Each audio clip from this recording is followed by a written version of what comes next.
क्या आप जानते हैं हजरत मूसा अलैहिस्सलाम ने अल्लाह से एक ऐसा सवाल पूछा कि जवाब सुनकर वो खुद भी हैरान रह गए।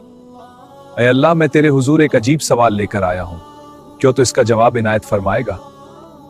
मूसा अलैहिस्सलातु वस्सलाम ने अर्ज किया, ए अल्लाह, तू इंसानों को पैदा क्यों करता है और फिर उन्हें मौत क्यों देता है।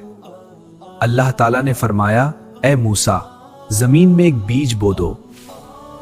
कुछ दिन बाद बीज से पौधा निकल आया। फिर अल्लाह ने फरमाया, अब उसे काट दो।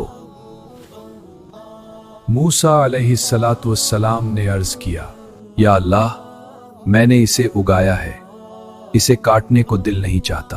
अल्लाह ताला ने फरमाया, मैं भी अपने बंदों से मोहब्बत करता हूं, मगर दुनिया एक खेती है और मौत सिर्फ एक जगह से दूसरी जगह मुंतकिल होना है। ये सुनकर मूसा अलैहिस्सलाम हैरान रह गए।